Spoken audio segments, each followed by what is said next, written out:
So, welcome to Pivot. Thank you. I just surprised you before we started recording, telling you that you were my first person ever on Pivot. And I'm still surprised, and it's such an honor, and I'm so excited. No. But also, I feel like you're the perfect person for me to do first, because I do know you, not well, but we've gone to school together. You're familiar to me. You're actually one of the first people I met in baccalaureate. I was just moved to ABS in 98, and I was 11 or 12. So oh my goodness, I remember you vividly from those two times. Oh my God. So Deema, yes, your mission is to turn families into reading families. Correct.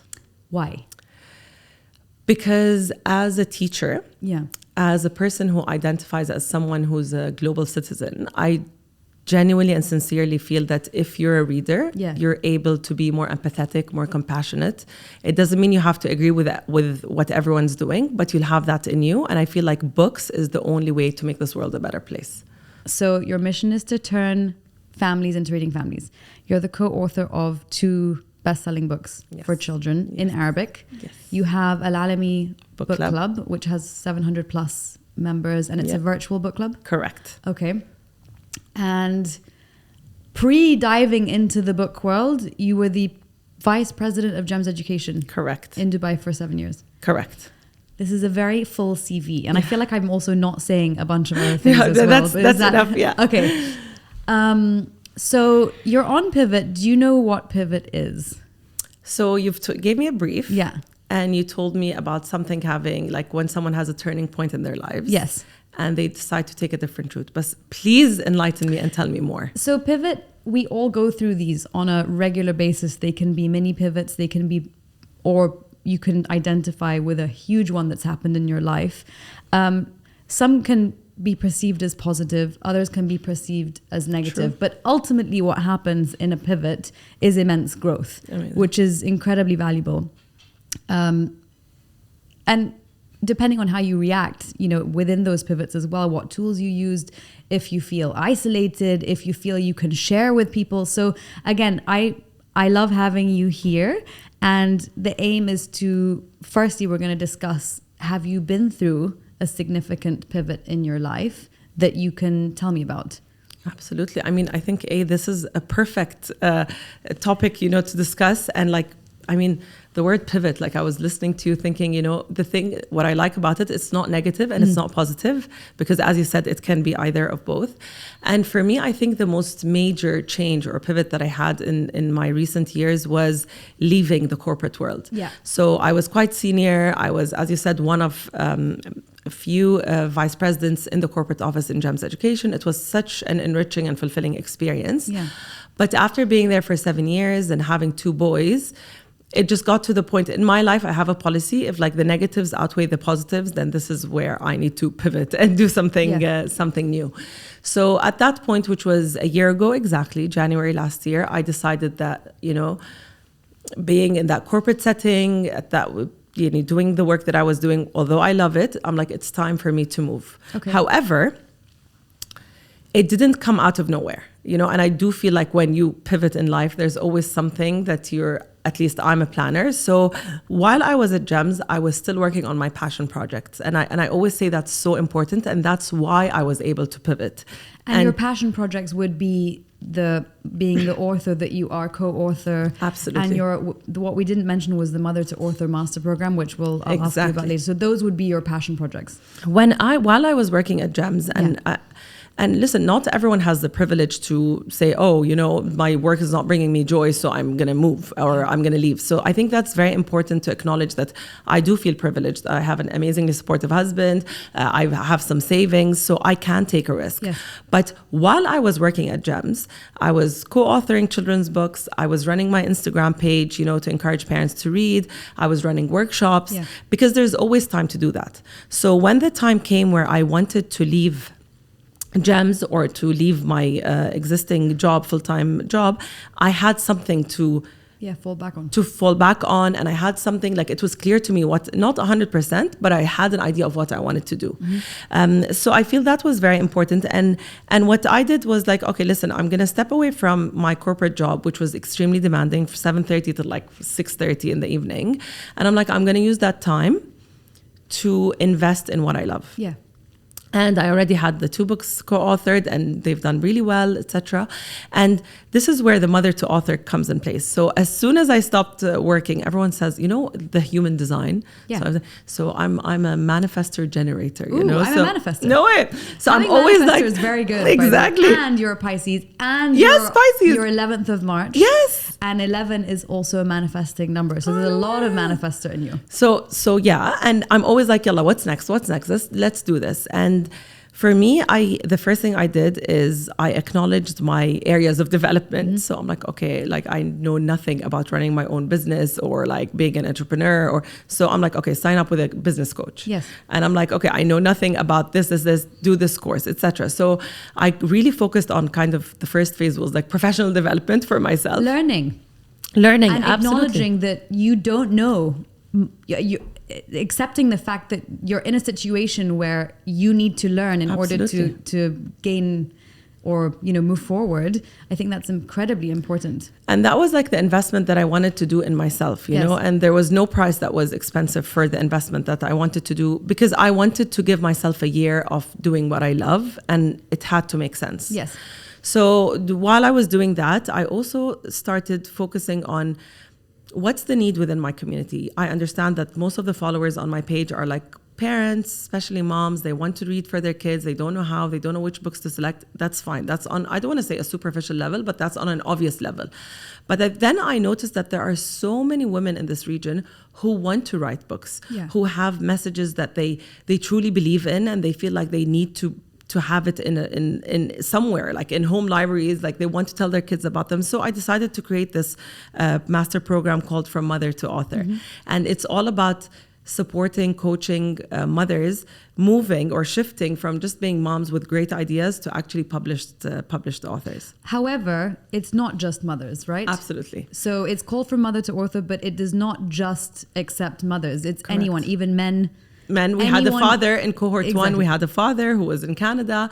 We had someone who was a teacher. She had very strong messages that she wanted to relay for kids. Yeah. And she was on board. But again, a lot of people are like, why do you call it Mother to Author? And I'm like, listen, this is my community, and I need to serve my community, and it doesn't mean no one else is welcome. Don't you feel that it will be mostly mothers signing up? So the majority of the people coming to you are mothers. So I don't think there's anything wrong with the title. And although I did get that question, I reflected on it. But again, you know me by now. Like, I love supporting mothers. I love supporting women. So that's my focus. If I'm able to do that for men and other people, then great. Then great, exactly. But yeah, that's my focus. So we had a discussion about this back and forth on voice notes on Instagram. Okay. And you were talking to your followers and saying that mothers or whoever were joining up for this master program, and the issue you were facing was they would get towards the end of signing up, registering, they were ready to do it, and then they were backing out because of investment, because they didn't have their own income. Correct. Which is very common. Correct. And then they would have to ask someone. Correct. Whether it be a husband, brother, father, anyone for that investment. And it seems like they were either ashamed to ask or nervous to ask, or they didn't want to burden someone by asking for this money. So tell me more about that. So it was really a very interesting observation. So as part of my, securing a spot on the program, I have like these one-to-one calls with mothers and or with interested individuals. And I love these conversations because I truly feel like if this program would fit them, and I'd be honest about that. And if I feel like it would, I'd be like, okay, here are the details. These are the next steps. So what I observed is not like, really, it was so inspiring to see so many mothers specifically. They knew exactly what they want to write about. It was a passion that they've had for maybe 10 years, 5 years. It was so clear. So there was no need for me to convince them as to why this is important. But then it came to the point where it was two things, financial and time.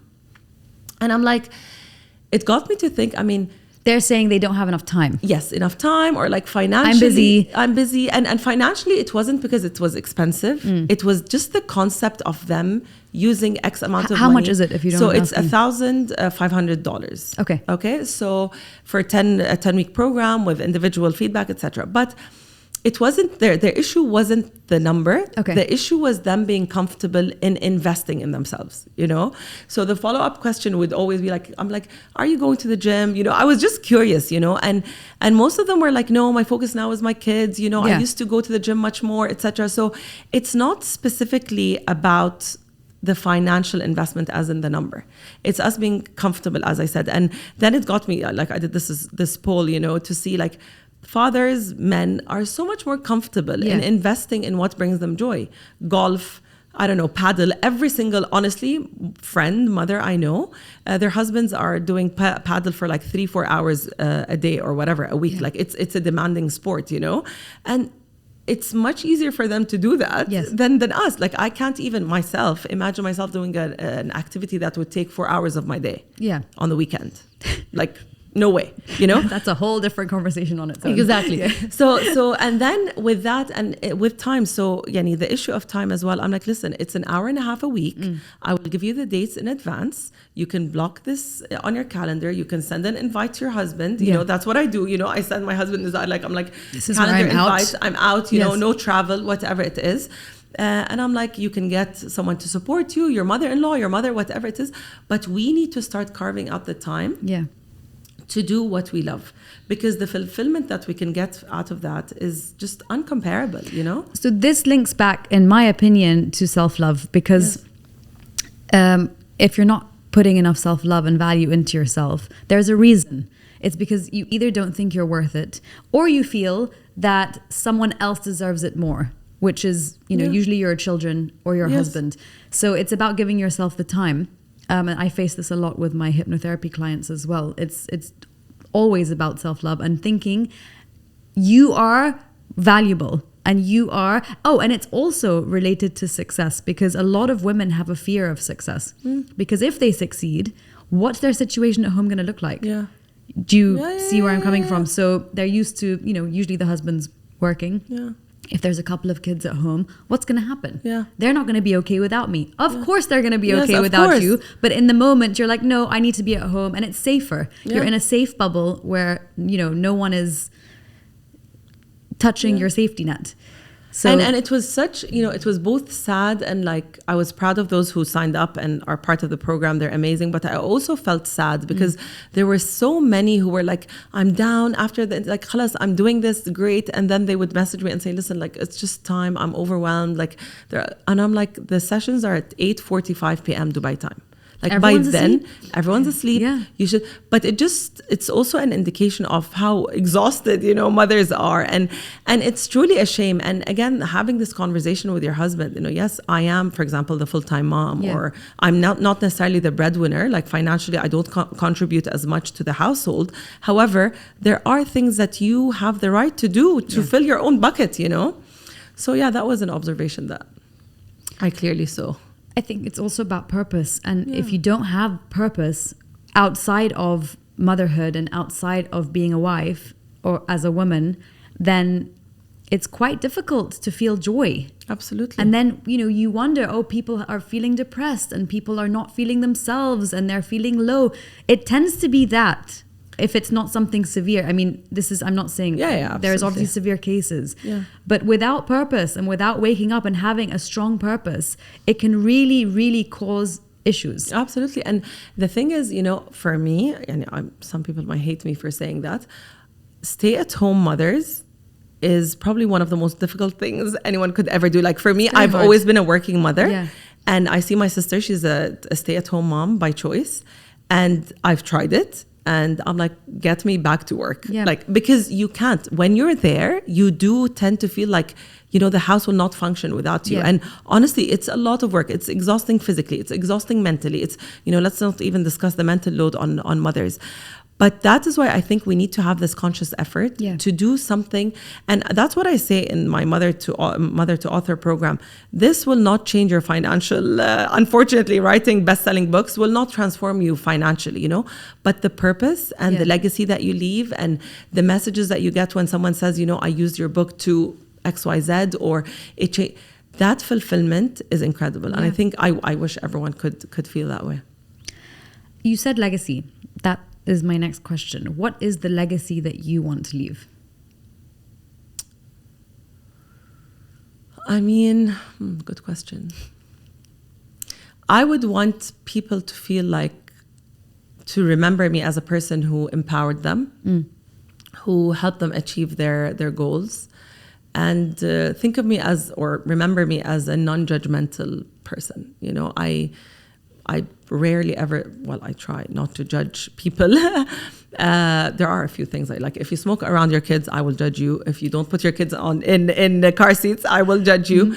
And oh my God, I'm going to say this, but if you don't vaccinate your kids, I have strong feelings about this. Okay. However, on the most part and on my page, like I'm all about like just supporting each other. Like I would never judge you if you breastfeed or not breastfeed, or if you sleep train or not sleep train, or if you, well, you know? the things that you're saying are all related to kids. Yes. Right? So you're more conscious of children's safety than Yes. anything. Yes. That's what, and even your book is about the body safety of children. So it's about the safety of children and making sure they're protected. Yes. So I feel that's a huge part of a legacy that you want to leave. And, you know, stamping, your name will come with protecting children, I feel, to some degree in your own way. Yes, absolutely. I mean, writing the body safety book with Mona Abudaya, who's a classmate, you know her. Love Mona. Yeah, me too. So that was a really that was a goal that I had since I was a kid. Like I always, not even a kid, but I always knew I wanted to write that. And I always felt like this is a topic that is so incredibly important. Especially in our community, and a lot of people like now are like, translate this book to English, and there is demand, and we might do that. But it was so important for us. I'd love you to translate that one into English. Everyone, really. I can't tell you how often we get that. There's a huge lack. I mean, my Arabic is extremely weak. That's the only reason I would like you to translate it. But obviously, I can read that to my kids. I just don't know how much they're going to understand at the moment. But no, please translate that one. And it's just really finding something you want to write about, like both books, like من بلد اسمه فلسطين, you know, my opinion on Palestine. I'm very me and you. Yeah, exactly. Very passionate about that. But ultimately, who would have thought, like I was working full time. I had 2 boys. One of them was a COVID baby, so it was insane. I was at some point working from home. And I was running my own Instagram page, which was very demanding, doing content for that, etc. And I was able to find the time to do these things. So what I'm trying to say here, it's not because I'm a super mom and I hate that term. It's just because really I got to the point where I found I was sitting on my Instagram account for 2 hours every day. Wallahi, before I sleep, I would be like just scrolling on Instagram, like dead time. And I started using that time because when I was in Geneva and the publishers were in Jordan and the timing just didn't work, those 2 hours were the 2 hours where I invested in creating content for my page, writing books, doing my other, passion projects. And that is why I tell everyone there's always time. Like time management is so important. Using your time wisely. Yeah. I mean, I think most people have those 2 hours before bed. It's either phone or TV, and I try to read. Actually, I've been reading a lot lately, but it's precious time. I think if we're being realistic, what it also adds up to is energy. Absolutely. Because I'm tired. Yeah. By the time it's 8 o'clock, 8:30, I'm not joking. My husband comes home very late from work, so I'm in bed by 8:30. I could be in bed and doing something productive instead of watching TV or on my phone. But but on that, because I can't remember if I read this somewhere or if I attended a workshop, but basically, I don't know. I did the task of observing how I felt after I did certain things. Because in my head I thought eating Nutella with cornflakes, which I absolutely love, and I still do.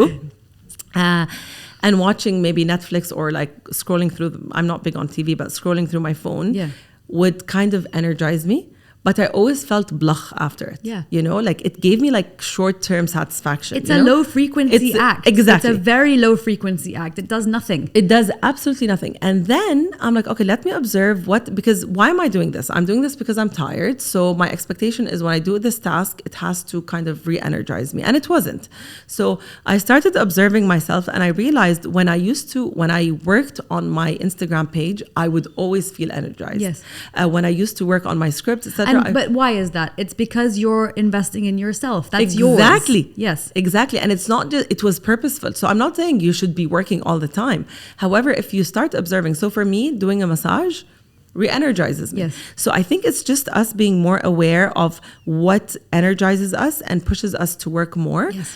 not to exhaust ourselves, but to the point where we just feel more energy. And especially moms who have many kids and they're working or staying at home, it's just thinking of that, because the assumption is watching Netflix Yep. or like scrolling through your phone, but it's not the case. I think you just nailed it. It is that when you're doing things that are aligned with you and that you're supposed to be doing truly from a sense of purpose. Exactly. You have the energy. You're Yes. excited. Yes. Your whole body's alive when you're doing those Exactly. hacks. So that's actually Exactly. incredibly important. Exactly. So I have two memories of you. Oh my gosh. So one is in 1998 Oh my God. and one is in 2002. Okay. And I think what's incredible about these two memories is that they literally attest to who you are Oh my today God. in the funniest way. And I'm 4 years younger than you. So Yes. in 98, I was 11, 12. You were 15, 14, 15, 15, something like that. We were on the basketball team. I shouldn't have been on your basketball team. I was much younger than you, but there was no girls' team. And I really wanted to play. So one of the teachers said, okay, just go play with the older girls. So, I mean, I was really small and you guys were much bigger and taller.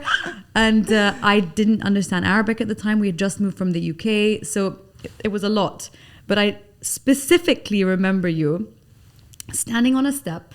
We were playing in the outdoor court. Oh my God. Okay. Yeah. So remember the sports complex? Yes. You go up the stairs. Yeah. It was not a great court. Yeah. There wasn't even like strings Strings on the rim. ring, yeah. But you were standing on the step and you were mad because they had given us not a coach. They'd given us a math teacher Oh my as a God. coach, and a really like there's a beautiful indoor court inside that we could have been using, and we could have, we were a decent team. We had Yeah. we're 6 foot something. yeah, we're yeah, not 6 foot something. We exactly. could have Our played team pretty was well. good, yeah. Exactly.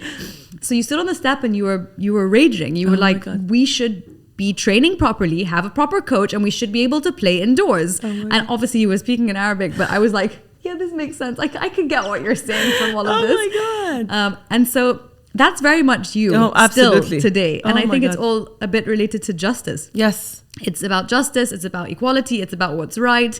And this is truly who you are. And I really identify Oh my with you God. on that. Thank you So for sharing that. love that memory of Oh you. my God. Thank you for sharing that. The second one, which is even more you, is we were backstage on one of the theater productions. Oh my gosh. I don't remember which one it was because I was in all of them. Was it The King and I? I think it was Yeah, King I was and gonna think, yeah. Because I was trying to do the dates and I think yeah, it was yeah. King and I. So you were backstage. I don't remember exactly what you were backstage. Lights. Okay. And I was in the show. So I was running down the back corridor and I was calling my brother's name. Okay. So I was going, Tariq, Tariq. I was saying Tariq. Okay. Not even Tariq. It was Tariq, Tariq. You grab me and you're like, Tariq, Tariq. Oh my it's God. Not Tariq, it's Tariq. Oh my goodness. Oh my God. I'm so sorry. No. Oh my God. I mean, I wasn't scared. Yeah, I loved yeah, you. Like, so yeah. it wasn't scary, but I was definitely a little intimidated. Oh I'm my not going to God. lie. But it's literally who you are today. It's Obviously. language. Yes. And it's just this strength and personality. God. So those two memories are still my you God. today. Oh my, thank you so And much you still for look the sharing same, those. by the way. Oh, thank you. Well, I changed a bit with my longer hair. Maybe just the longer exactly. waves, But no, thank you so much for sharing that. No, I Actually, had to. and Jed, it's made me so happy that you remember those things. Well, I don't that's what I remember. wanted to ask you. How does it make you feel that those are my memories? Oh of my you? God. I mean, it just confirms, like, I don't remember them at Yeah. all, but I can see why I would do that. Yeah. I could see being, angry because this is unfair and trying Yeah. to fight for the team. That's something I would still do to this day. And especially with the Arabic. I mean, yesterday we went to this, this park with fun fair for the kids. And I swear to you, like, everyone there was Arab. Everyone there was Arab. I was the only one speaking Arabic to my kids. And I'm very passionate about that, not because in a judgmental way. It's just because why? Like, You are Arab. You're Arab, That's your first and I language. don't know anyone who grew up to speak more than one language and say, "Ugh, I wish I did not speak another language." Oh, of course like, not. So I just feel like it just hurts my heart because I feel like there's a missed opportunity. Not to say I speak with my kids in Arabic, they answer me in English. So I'm not here to say that, oh my God, my I'm kids. the benchmark. Not at all. But I do my part and I try to speak to them in Arabic as much as I can, most of the time. And I prompt them to answer me in Arabic. They don't. It's a work in progress. but عن جد haram. Like, it's just so sad because when I got stuck in the States for 5 months during COVID, going to the park, no one speaks to their kids in English. Yeah. Like, literally. Like, it was Spanish, Russian, I don't know what. Like, and I think that's because by default they are going to end up speaking English. yeah. Right? So is the case here. Because of education. If you're being educated in English. Absolutely. And English is one of the easiest languages to learn. Exactly. So it's not putting the pressure of like, oh my God, I need to read, but it's just, speaking these small things. And that is part of kind of my vision for and mission for Mother to Author, is to have more author in Arabic, because I want that in our children's books. I want them to read a book that does not necessarily have meatballs on the table. I want them to see mlokhiyeh, and I want them to see, I don't know, bamia and like mensaf and whatever it is, because these context clues like that are, maybe subliminal or they're not clear. They make the difference in wanting our children to be proud. Like, I'm so proud that I'm bilingual, and nothing in my career and what I have achieved was hindered because I was bilingual. If anything, it was just, enhanced. Exactly. So yeah. What you're saying about the subliminal messaging, I have to say as well that, I don't know if you know this, but children you can say they're in a state of hypnosis from the age of 0 to 7. So they're being fed everything through what you say to them, the way you're treating them, what they're reading, what they see. Everything is it's like a sponge that is going in and wiring them to believe and perceive later in the future whatever it is they do. So as you said, the language is vital. Absolutely. Even if they're not answering you back in Arabic, the fact that you're speaking it it's going in. And with the messaging that you want in your books. For us at home, we convinced our kids, like, it's so cool. Like, look at this guy. He speaks Arabic and English. Like, we always tell Hazza, like, oh my God, it's so cool. It's so funny. I have a funny story. So I always tell him, like, Amir, my brother. And so Hazza came up to me and he was like, Mom, I don't want to speak Arabic or something like that. So I'm like, okay, fine. Ma badak, you don't want to be cool like Khalo Amir and like Jad, like my nephew. And, they're so cool. They speak Arabic, etc., because he loves them. Yeah. And he's like, Mom, Napoleon was cool and he didn't speak Arabic. And I'm like, but he spoke French. He spoke more than one. Exactly. I'm like, but he spoke more than one language. But I think you're right, like these messaging and how we do it, like the number of Arabic books I have at home are significantly less than English because of, the quality, etc. But I think these small things, and even if we're sitting at the dinner table and we have Arabic food on there, maybe just talking about the food in a simple way, like, oh my God, عملت bamia, we eat it with khubaz. So I just feel like there's always a way, and I'm very passionate about Arabic, and that's why we've published our books in Arabic and not yet in English, because I know if we did this in English first, a lot of people would have defaulted to buying the English version. This is your niche. Yes, this definitely will. I don't know children's books. I mean, there are even the children's books that are about Palestine, about Arabic food. They're in English. Yeah. So that's this is where your bread and butter is. It's really your niche. So well done. It's fantastic. We'll try. We'll do it soon. So, Deema. Yes. What does successful Deema Al Alami look like? And are you there? Oh my God. You're asking a manifestor generator. If anyone knows that, they'd be Googling it. Successful Deema, is she there? Not yet. I feel like there's always more to do. And maybe that's a flaw because I'm always thinking of the next thing that I want to work on. But if I were to describe Deema who's successful, it would be like determined, motivated. You are those two things. Thank you. I do like identify with like, determined, motivated, and maybe a risk taker. These are the 3 things that I feel like helped me and will help me to succeed in what I want to do. What is it though? What is success to you? What does it mean? Success. What does success mean to me? Honestly, living my life to the fullest. And for me, I can't say it's one project or one thing. Okay. It's just me truly, like, I truly feel like I'm so blessed. I have my health, alhamdulillah. I have like, a supportive husband, supportive family, etc. but I feel like I truly need to take advantage of that Yes. and have an impact on society. Like, I just can't, whatever I do has to have an impact. I've always worked in education because I feel like this is how I can influence the world that we live in. I feel that now more strongly towards books and reading. And whatever it is for me, success equals having a positive impact, whatever it is. I feel with you, it's also service. Yes. Because you're serving the community, you're serving parents, you're serving children. And I see you doing more of that, whether it stays in the field of education or it moves out. I don't know. I really feel like and it'll stay with that's so service. true. And that's what I try to tell anyway, like people around me, if you start with something that you're passionate about. Yeah. I know, like, I hate this like overused term, like, work, what is it? Do something you love and you'll never work a day in your life. I don't necessarily agree with that. But if you work on something that you're passionate about and start small. I mean, writing this book took us almost 3 years. Wow. The Palestine book took us much shorter because it was out of a sense of urgency. It was like once the war started on Gaza last year. But if you start doing this Palestine book and then body safety. just me and Muna Budaya. So if you start something small, and it doesn't have to be big, I think often mothers and maybe women, we overwhelm ourselves with like, oh my God, it has to be perfect. Oh my God, how is it going to look like? But if you start small, honestly, things just happen naturally, and you'll find yourself with a project, with something that you love, and it just happens. How do you feel about putting yourself out there on social media? Honestly, very comfortable. You have a no frills approach, which is something Zero. I appreciate and makes you relatable.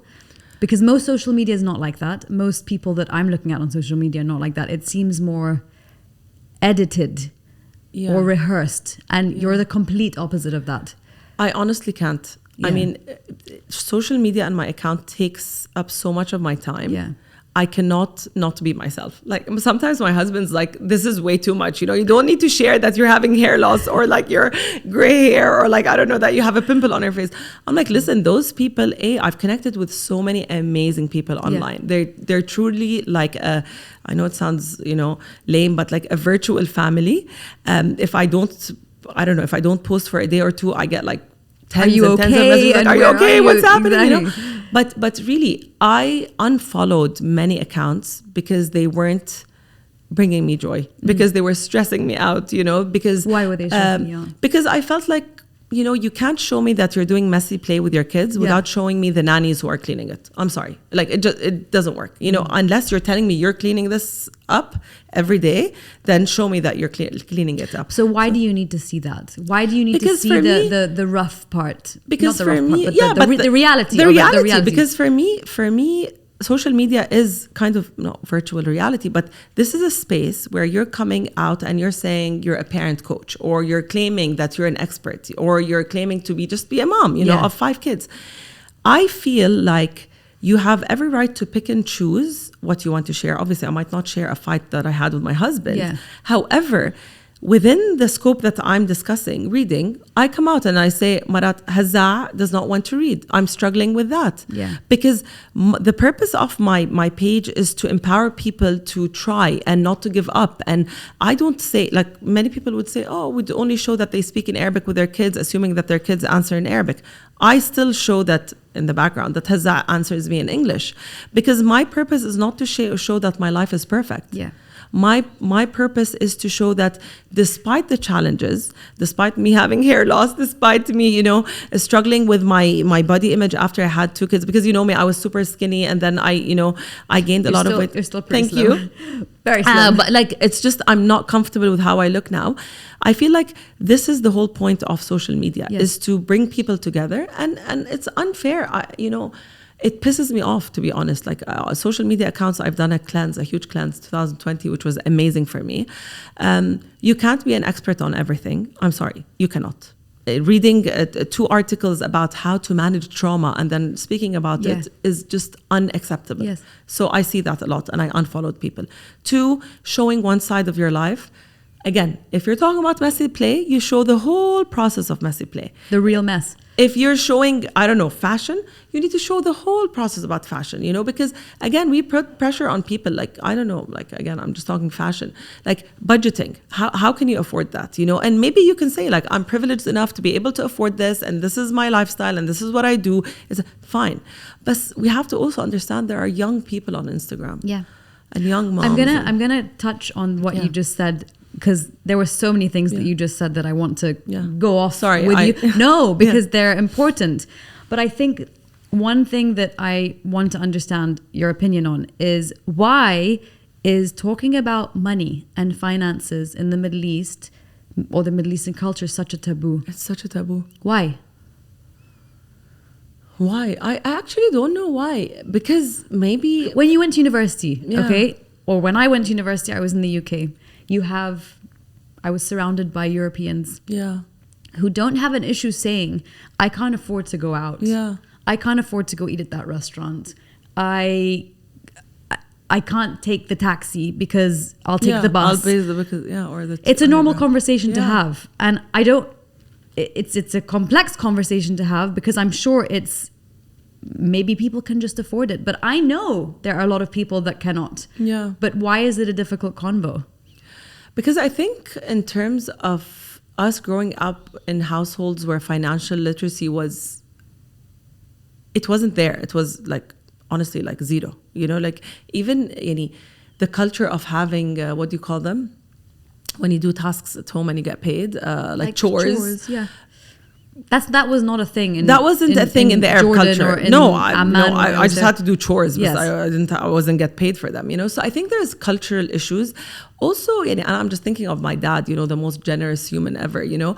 Like I remember my sister once in London, she wanted to work in a library or something. I can't remember. And it's funny how you're saying it in that tone. Yeah. She wanted to work. Yeah, and she was like, she wanted to work. And my dad. Wait, how old was she? She was at university. I don't know, maybe like 20, 18, something like that, whatever, 20 maybe. And my dad, he's like, what? Why? Am I not providing for you? Am I not offering you the best life, etc.? So I think that's part of that. And for me, that's beautiful, because like our generosity is amazing. Yeah. But I do feel like parents don't want you to suffer in any way or go through any hardship in any way. But is that also healthy? Yeah, I feel like they should have done that. And also financial literacy, you know, and like, okay, mom, like now I try to use the terms like in the Hazza, we have a budget, خلص البudget, I can't buy you this toy, for example, or whatever it is. So, but I think it's a bit of both, because the extent to which our parents cared for us, our well-being financially and beyond that, I think is beautiful. And it's not found in maybe European cultures, etc. However, it's also, for me as a woman, I'm like 39. Yeah. Am I 39? 38, turning 39 in a month. Don't go forward. Yeah, exactly, backward. Because I'm thinking about it. Yeah. So I'm 38 and I know nothing about investing. I know nothing. I have my salary, like my money's sitting in the bank. I have no idea what to do. And we discussed this, you know. Exactly. So now I'm on to like finding a financial course online, because I'm like, I need to understand what I need to do with money, full stop.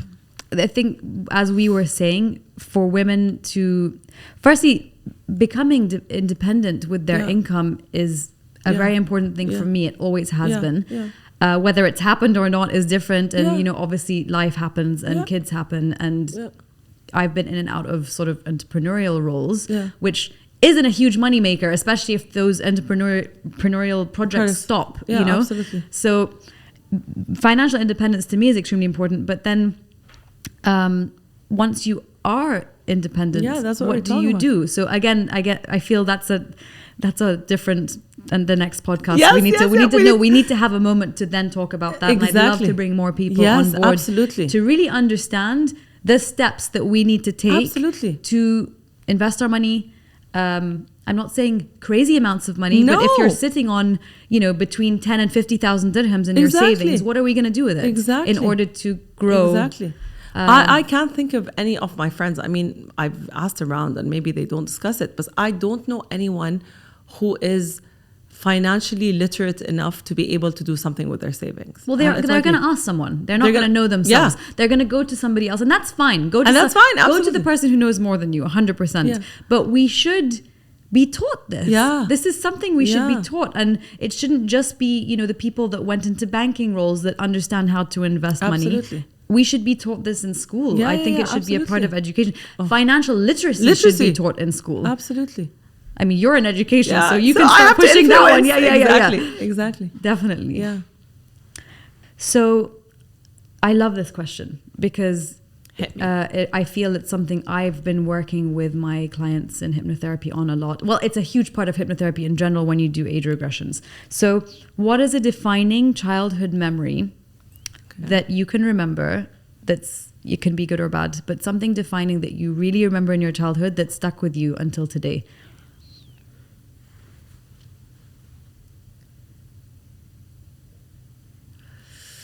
I remember two. Okay. Tell me. One was, I think it was during the first Intifada, very odd. We were at Baccalaureate and the students wanted to release some like anger, energy, etc. So they started doing these like chants, etc. And we left the classrooms and, you know, it was all like the administration knew about that. But then I remember I started to feel like students are there chanting and doing these things just because they didn't want to go to class. Yeah. And I remember it angered me so much that I'm like, I walked away and I'm like, I went back to class. And I'm like, you know what? Like, no, I will not be associated with that. And it's such a simple thing, but I don't know why this memory resonates with me so much. That's powerful, to be honest. And I'm like, how old were you? Oh, I can't remember when. Like, I think I would say 7th grade, like middle school. Yeah, it was before. Yeah, it was exactly Middle school. Yeah, I wasn't there. I think. And I remember like everyone was out, but I could hear people like laughing and joking and like yalla, you know. And I'm like, no. To a degree, I don't think a lot of people would have even been able to process what's going on in the first place. Yeah, obviously they know what's going on. Yeah, exactly. But the but then when it severity- started, you know, like, you know, when it turned into, oh my God, we don't have classes because we want to do this. And I'm like, I felt, because I was, you know, I was like, not active, but I was like, I would ask my dad, like, let's go على الشارع, let's go in front of whatever, this embassy, and let's do this and that. So I remember this. And I think I learned from that is that you're the only person, like what matters is what you believe and what is like your integrity and what you conceive as the truth. Yeah. And you act upon that. If everyone wants to do something and you don't believe in it and it doesn't sit well with you And for align whatever with reason you. and align with you, Yeah. then خلاص, you don't have to. Although everyone's like, oh my God, Deema أكتر واحدة like Palestine. Like I've always been that. And I was like, what, you left? I'm like, yeah, I left because no one was taking it seriously and no one was doing it in the For right the right way. reasons. For the right reasons. So that's one memory that I remember. The other one, what other memory? No, I think this is the one that stands out the most. That's a strong one. Yeah. And I'd like to, that's a very powerful one of just being true to yourself. Yeah. And it's okay to walk away from a massive crowd if it's not true to you. Yeah. So I love that. Yeah. And it's very much you. Yeah. This was fantastic. Oh, and my I goodness. feel we've tapped into so many So different many. areas. I felt like everything we said, we're like, one podcast about this topic. Oh my God. We really tapped into so many different areas, and I feel the pivots that you have gone through. I mean, the first one or the big one that you were talking about was leaving the corporate world, but I think we've actually tapped into Many. Absolutely. And I'm Thank really you so much. honored to have you Me on too. here. Likewise. This was fun. This was really fun. This was so fun. And I wish all podcasts were like that. We should have got coffee. To be honest, next time I'll put a coffee exactly. here. I'm so And be sorry. like, We'll be like sipping around. Yeah, exactly. No, but thank you so much. I absolutely loved it. And I can't wait to actually hear all other episodes. And come back soon. Yeah.